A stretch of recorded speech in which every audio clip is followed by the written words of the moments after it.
This is Local Edition. I'm Brad Pomerance in the San Fernando Valley today, joined by Eric Bauman. He is the chair of the LA County Democratic Party, vice chair of the California Democratic Party, and it's an interesting time to be a California Democrat. We have the Democratic Party in California doing quite well, 2/3 majorities in both the House or the Assembly and the Senate. All constitutional officers are Democrats, congressional delegation Democrats, senators are Democrats, but we have a Washington that is run by Republicans. Talk to me through this, sir.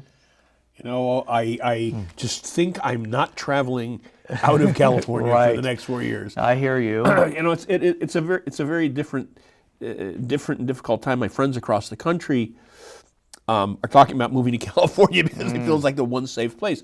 Because, you know, and you and I have talked about this before. The day after the election, I put out my call to action, which was that our governor and legislators take the lead and do everything they can to protect every Californian from any of the kinds of changes that Trump's administration will bring in Washington. And let's talk about what California leaders have done, because the Speaker of the Assembly, Anthony Rendon, the Senate Pro Tem, Kevin DeLeon, have acted very aggressively. After the election, they spoke very strongly against the new president. They have hired Eric Holder, the former Attorney General.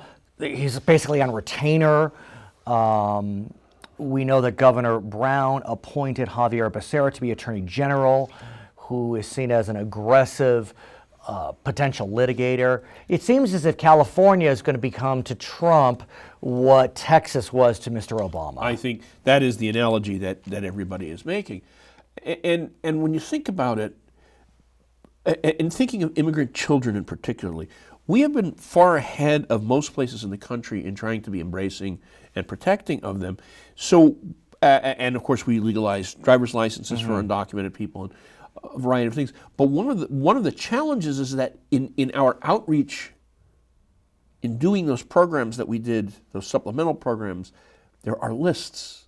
Yeah, can we talk about that? Because when we talk about the Deferred Action Program, which allows those adults that are under 30 that were brought here under the age of 15 to seek deferred action, they won't be deported. When they signed up, 740,000 of them gave their name, their address, their phone number, their social security number. And their biometrics.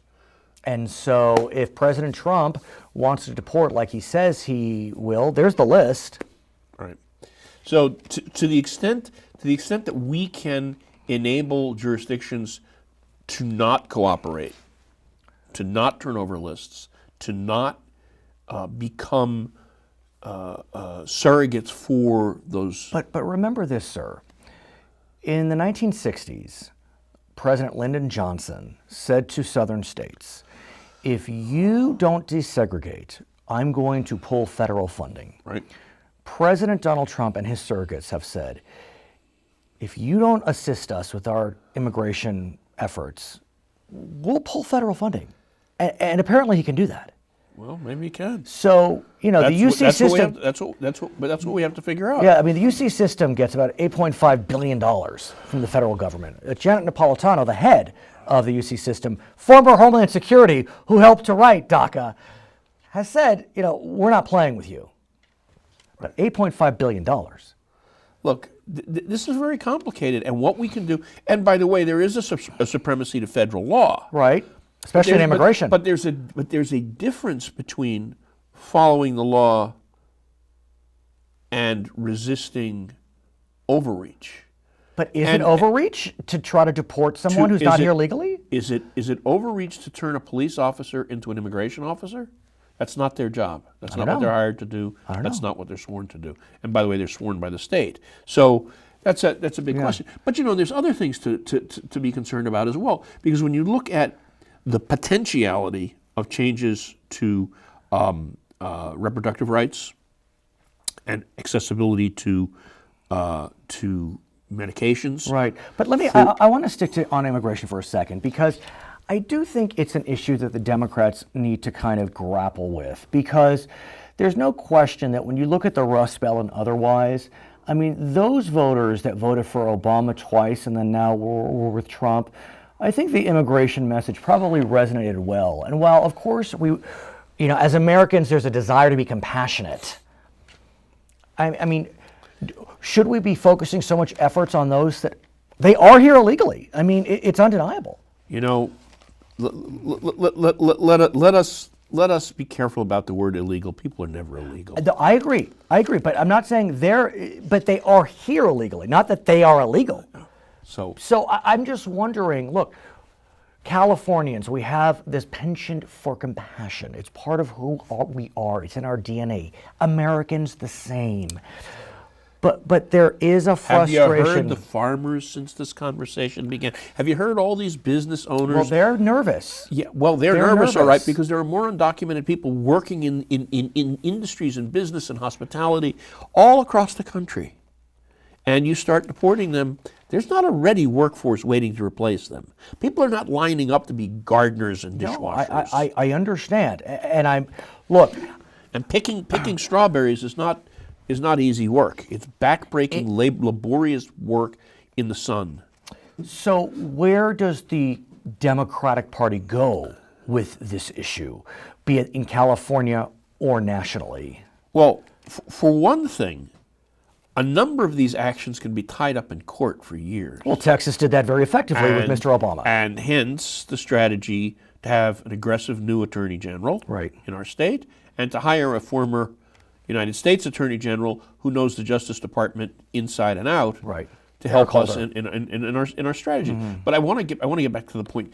There are many ways in many areas in which our legislators and our government can protect Californians from changes that may be made. We can ensure that if, for example, marriage equality were overturned, that it is the law of the land. It's funny you should say that because, we talk about Washington and how impactful a presidential election is, but I've always believed Sacramento is much more impactful to Californians than Washington, D.C.